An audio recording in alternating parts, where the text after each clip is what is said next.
ఈ రోజే డౌన్లోడ్ చేయండి. మీ ఫేవరెట్ షోస్ చూడండి. ఎందుకంత కోపం?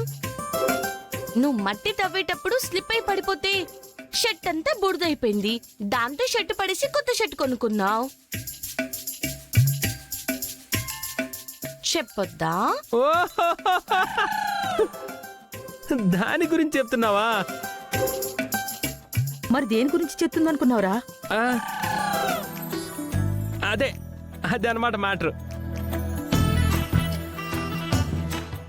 షర్టు డ్యామేజ్ అయింది, అందుకే కొత్త షర్టు కొనుక్కొచ్చా. జరిగింది చెప్తానేమోనని భయపడినట్టున్నాడు. ఇదిగో మట్టి అయితే తీసుకొచ్చాను. ఇక విగ్రహం సంగతి మీరు అందరూ చూసుకోండి. అంటే వినాయకుడి విగ్రహం మీరు ఇంట్లోనే చేసుకుంటారా? అసలు ఇంత కష్టపడి మట్టి తీసుకురావడం ఎందుకు? మార్కెట్కి వెళ్తే విగ్రహం కొనుక్కోవచ్చు కదా. మన ఇంట్లో ప్రతి సంవత్సరం మట్టి వినాయకుని పెట్టి పూజ చేస్తాం కదమ్మా. మార్కెట్లో కూడా మట్టి వినాయకుళ్ళు దొరుకుతాయి మావయ్య గారు. దొరికినా ఎన్నో సంవత్సరాలుగా మా నానమ్మ మట్టి తెచ్చి తన చేతులతో విగ్రహం చేసి పూజ చేయటం అలవాటు కదా నానమ్మ? అవునరా. అరే మా ఇంట్లో కూడా నేనే మట్టి విగ్రహం చేస్తూ ఉంటాను. మరి మీ ఇంట్లో విగ్రహం చేసి పూజ చేసుకోకుండా ఇక్కడికి ఎందుకు వచ్చావు? మా మమ్మీ డాడీ బయటకు వెళ్తే పండగ చరణ్ వాళ్ళతో కలిసి చేసుకుందామని ఇక్కడికొచ్చాను. మంచి పని చేశావు. ఇంతకీ విగ్రహం ఎవరు చేస్తున్నారు? నువ్వు చేయొచ్చు కదా సుమా. లేదండి, ఉదయం నుంచి నాకు కొంచెం నీరసంగా ఉంది, నేను చేయలేను. ఎప్పుడు నానమ్మే చేస్తుంది కదా, ఈసారి కూడా ఈ డ్యూటీ నానమ్మకే ఇచ్చేద్దాం. ఒరేయ్, నా కొంట్లో ఓపుకున్నంతకాలం నేనే చేశానురా.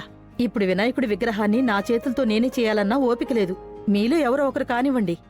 అయితే విగ్రహాన్ని మీ తరఫున నేను చేస్తాను బామ్మగారు. మాయమ్మే,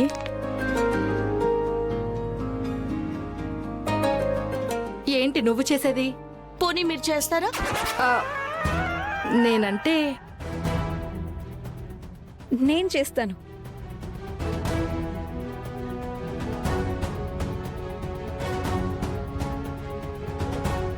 కావాలంటే శాన్విక తోడు తీసుకుని నేను చేస్తాను. నీకొచ్చా? వీడియోలు ఎన్ని లేవు, సోషల్ మీడియాలో ఉంటాయి కదా, చూసి చేసేద్దాం. లేదంటే వాళ్ళ ముందు మన పరువు పోతుంది. సరే, ఓకే. అందరూ విగ్రహాలు చేస్తే అన్ని విగ్రహాలకి పూజలు ఎలా చేస్తావు? సరే, ఒక పని చేద్దాం. అందరూ పోటీ పడుతున్నారు కాబట్టి మీ అందరికీ పోటీ పెడదాం. పోటీయా? అవును, మంచి ఐడియా. వీళ్ళు ముగ్గురు చేసిన విగ్రహాల్లో ఎవరి విగ్రహం బాగుంటే వాళ్ళ విగ్రహంతోనే పూజ చేద్దాం. అయితే ఒక పని చేద్దాంరా. ఈ పోటీలో గెలిచిన వాళ్ళకి నేను ఒక బహుమతి ఇస్తాను. బహుమత ఏంటి నానమ్మా అది? చీర జాకెట్ పెడతాన్రా. నువ్వు చేస్తావా విగ్రహం? అయితే కంటెస్టెంట్లుగా వాళ్ళుంటారు, జడ్జిగా నువ్వుండు మమ్మీ. అవును సుమా, నేను న్యూట్రల్ గా ఉంటాను, నువ్వు జడ్జిగా ఉండు.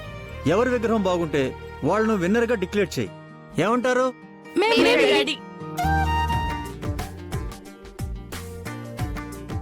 అయితే ఒక కండిషన్.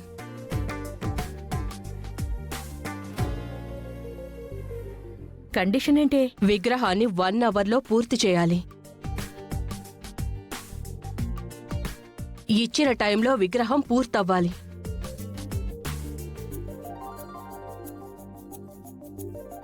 విగ్రహం పూర్తయ్యేసరికి విగ్రహంలో ఏ చిన్న వెలుతున్నా దాన్ని కౌంట్ చేయలేం. వాళ్ళు గెలుపుకి దూరమైనట్టే. Okay, done.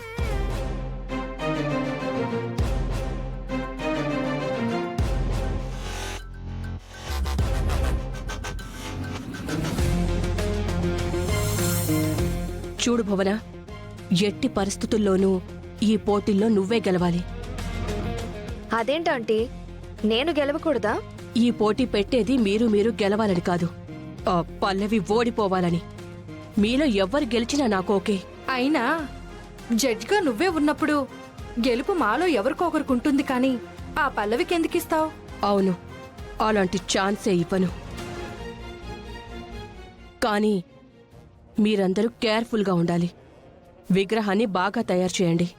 Don't worry aunty, ఈ పోటీలో ఖచ్చితంగా నేను విన్ అవుతాను. మీ చేతుల మీదుగా బహుమతి అందుకుంటాను.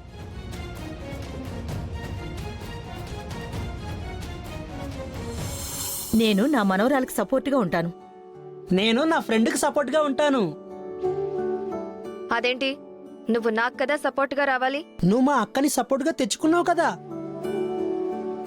చంటి, భర్తగా నువ్వు తనకి సపోర్ట్గా ఉండడం నీ బాధ్యత. వెళ్ళు.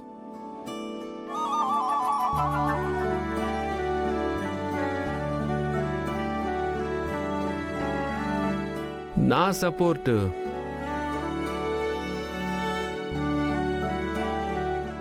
భువనాకే.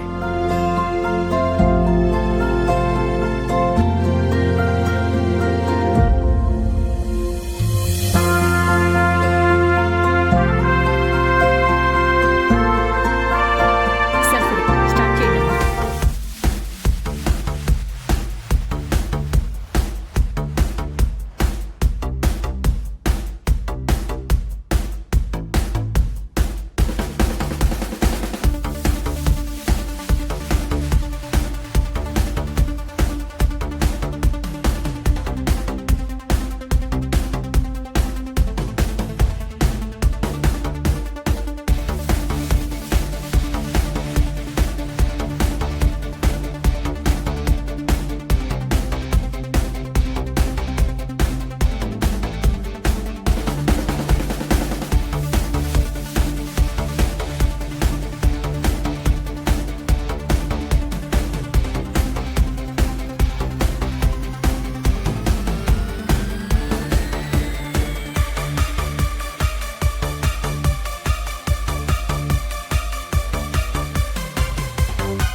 అమ్మా అక్షిత, సాన్విక, మీరు వినాయకుడు బొమ్మ చేస్తున్నారా?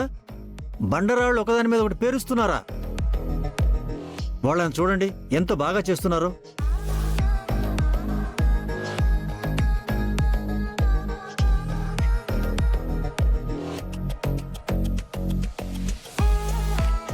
మా వల్ల కాదు, మేం డ్రాప్.